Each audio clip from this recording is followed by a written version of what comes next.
সবাই জানেন যে মনুবাদী বিজেপি, রাষ্ট্রীয় স্বয়ংসেবক সংঘ, পূর্বতন হিন্দু মহাসভা এরা বাংলা, বাঙালির সংস্কৃতি, বাঙালির মনন সবসময় সেটাকে আক্রমণ করেছে, ব্রিটিশদের দালালি করেছে।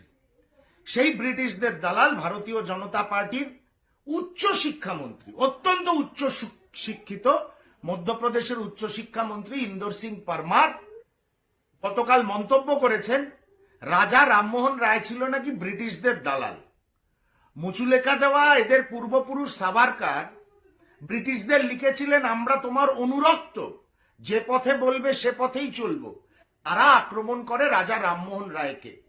বাংলার অন্যতম বড় একজন মনীষী, সমাজ সংস্কারক, তাকে বলছেন ব্রিটিশদের দালাল, যে আজীবন নারী সুরক্ষা, নারী অধিকার এবং সতীদাহ প্রথা লোপ করার জন্য লড়াই করেছেন এবং সাফল্য পেয়েছেন।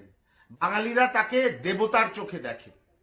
অবাক হয়নি এতে। এটাই মনুবাদী ভারতীয় জনতা পার্টি, বাংলা বিরোধী ভারতীয় জনতা পার্টির চরিত্র এবং সংস্কৃতি। এর আগেও আমরা দেখেছি অমিত মালব্য বাংলা ভাষাকে নিয়ে বলেছিলেন বাংলা ভাষার কোনো অস্তিত্ব নেই। বিদ্যাসাগরের অস্তিত্বকেও অস্বীকার করেছিলেন। কিছুদিন আগে আমরা দেখেছি আসাম সরকার বিশ্বকবি রবীন্দ্রনাথ ঠাকুরের একটি গান গাওয়ার জন্য একজন কংগ্রেস কর্মীর বিরুদ্ধে জাতীয় নিরাপত্তার কারণ দেখিয়ে এফআইআর করেছিলেন। আজকে দেখলাম রাজা রামমোহন রায়। কিছুদিন আগে এও শোনা যায় বাংলার একজন প্রথিতযশা বিজেপি নেতা, কোট আনকোট প্রথিতযশা বিজেপি নেতা স্বামী বিবেকানন্দকেও আক্রমণ করেছিলেন। তাই এই হচ্ছে ভারতীয় জনতা পার্টি।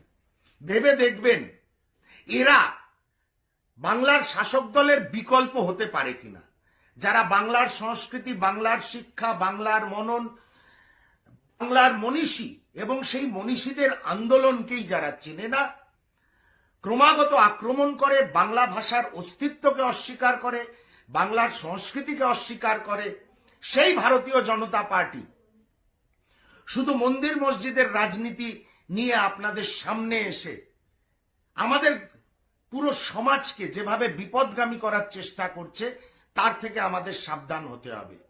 এই মনুবাদী, বাঙালি বিদ্বেষী, বাংলা ভাষা বিদ্বেষী, বাংলা সংস্কৃতি বিদ্বেষী বর্বর ভারতীয় জনতা পার্টির সম্বন্ধে একজন রাজনৈতিক কর্মী হিসাবে আপনাদের সচেতন করলাম। রবীন্দ্র